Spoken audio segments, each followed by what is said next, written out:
Coucou, comment vas-tu? Aujourd'hui, on se retrouve pour une vidéo de présentation sur cet oracle Astrolove de Mademoiselle Lily. Le jeu, il est vraiment sublime. J'adore les couleurs, les illustrations, en fait, j'aime tout. Donc, du coup, ce jeu, c'est un oracle qui mêle l'astrologie avec le domaine sentimental. Donc, en fait, tu as les maisons, tu as les planètes, etc. De toute façon, je vais te montrer. Alors pour la petite info perso, Astrolove, en fait, je comptais faire un oracle justement mêlant l'astrologie et le sentimental, et je voulais mettre ce nom, tu vois. Il y a quelques jours, je suis partie chez Cultura pour acheter un jeu en particulier. Finalement, en fait, j'ai pris celui-ci et d'autres jeux. Et quand j'ai vu ça, je me suis dit, oh non, je suis dégoûtée, c'est déjà pris. Donc du coup, il va falloir que je trouve un autre nom pour mon jeu. Enfin bref, voilà, la petite parenthèse. Donc la boîte, elle est comme ça, elle est rigide. Alors attends, la mise au point, c'est bon. Hop, voilà. Hop. Le livret explicatif est ainsi. Il est vraiment magnifique. Donc ça se présente comme ça. Tu as la table des matières, tout ça. Comment interpréter les cartes. Tu as les types, les différents types de tirages que tu peux faire.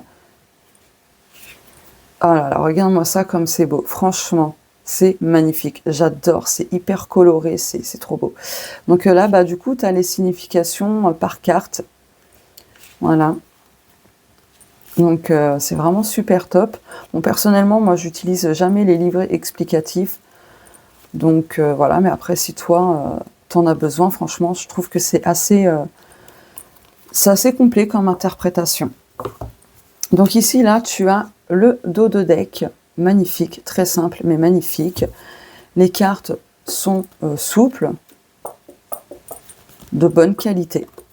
Donc tu as 42 cartes, et ici, tu as les tranches dorées. Voilà. Allez, c'est parti pour la présentation. Hop. En carte numéro 1, tu as le soleil. Alors, attends la mise au point. Voilà. Tu as la lune. Mercure. Donc, à chaque fois, tu as le symbole, le nom et le mot-clé. Hein. Ah là là, regarde-moi ça, comment que c'est beau. Vénus. Mars. Jupiter. Saturne. Uranus. On va se faire un petit tirage après, un temporel. Neptune. Là. Pluton. Chiron. La lune noire, mais c'est aussi appelé Lilith en astrologie. Là, tu as les signes astro, donc le bélier. Attends, la mise au point. Désolé, mon téléphone, il... Voilà. Oh là là, regarde-moi ça, ces couleurs, franchement. Le taureau. Le gémeau, j'adore. Franchement, les illustrations, elles sont vraiment, vraiment magnifiques. Le cancer. Le lion. La vierge. La balance. J'ai mis pause. Petit rototo, comme d'habitude. Si tu me connais, tu me suis depuis un moment. Le scorpion. Sagittaire. Capricorne. Verseau. Et le poisson. Maintenant, on a les maisons. Donc, la maison 1. La maison 2.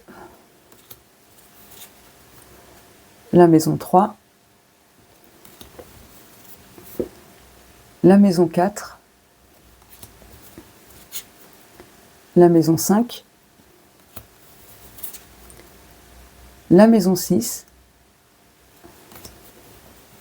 Ah là là, trop beau. La maison 7. La maison 8. la maison 9, la maison 10, la maison 11, la maison 12, et là on a les aspects, conjonction, sextile,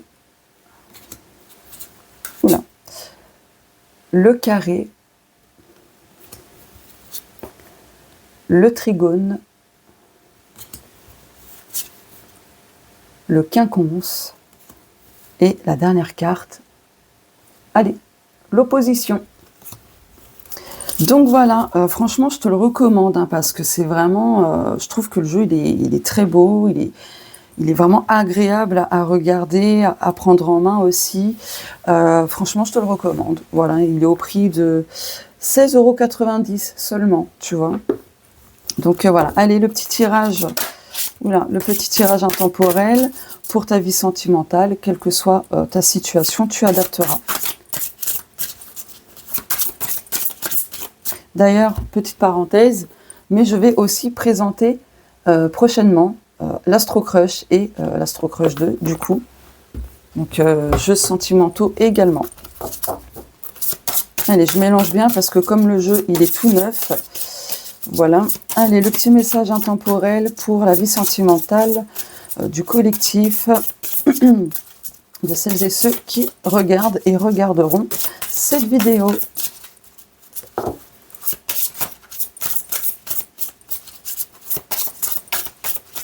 Est-ce qu'il y a un petit message? Oui. Dos de deck. Le perfectionnisme. Pardon, le perfectionnisme.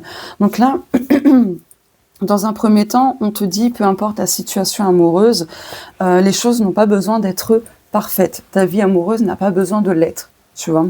De toute façon, dans chaque relation, la perfection n'existe pas. Et c'est justement de cette imperfection qui fait que la relation est parfaite, tu vois. Donc là, dans un premier temps aussi, là, ce que tu as besoin de faire pour ta vie sentimentale, c'est de mettre de l'ordre. Vraiment de mettre de l'ordre, de virer tout ce qui n'a plus lieu d'être, de faire le tri, etc. Que ce soit tes blessures, tes croyances ou autres. Tu vois, parce que sinon, la goutte d'eau va faire déborder ton vase.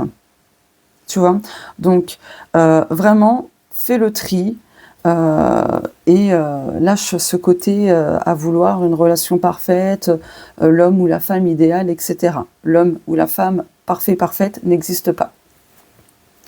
Et on a les poissons. Tu vois, on te parle de lâcher prise. Donc oui, tu vois, c'est très cohérent avec le perfectionnisme, etc. Parce qu'on parle quand même d'un certain contrôle, tu vois, en voulant que les choses soient parfaites, tout ça. Donc du coup, là, lâche prise. Lâche prise. Tu ne peux pas contrôler absolument toute chose qui existe sur Terre. Voilà. Après, les poissons, c'est en lien aussi avec les sentiments, les émotions, tout ce qui est vraiment profond, tu vois. Et on retrouve cette notion de croyance. Pourquoi? Parce que les poissons, leur planète maîtresse, c'est Neptune. Neptune, c'est la planète du rêve, des illusions, du fantasme, des croyances, et j'en passe, tu vois. Donc là, tu as besoin de lâcher certaines illusions, de revenir à la réalité et de voir les choses telles qu'elles sont. Voilà, donc lâche prise sur ce que tu ne peux contrôler et tu verras que ta vie amoureuse se réorganisera d'une autre manière et que tu pourras en fait souffler. Tu vois, tant que tu seras dans le contrôle, à vouloir que les choses soient parfaites, etc., le truc c'est que tu ne seras pas épanoui. Tu n'y arriveras pas. Tu n'y arriveras pas parce que il y aura pas assez de spontanéité, parce qu'il y aura beaucoup de contrôle, tout ça, tu vois. Allez, c'est quoi, genre piocher une autre.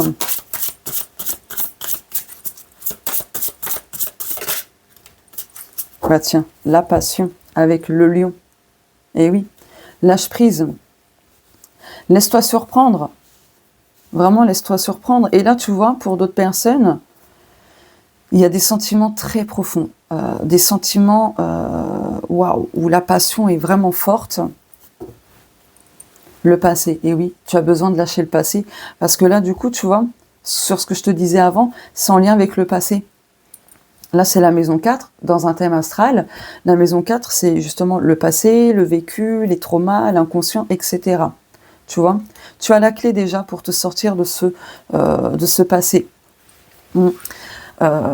C'est pour ça qu'on te disait avec la carte de la Vierge tout à l'heure en dos de deck, de faire le tri. De faire le tri dans tes pensées, etc.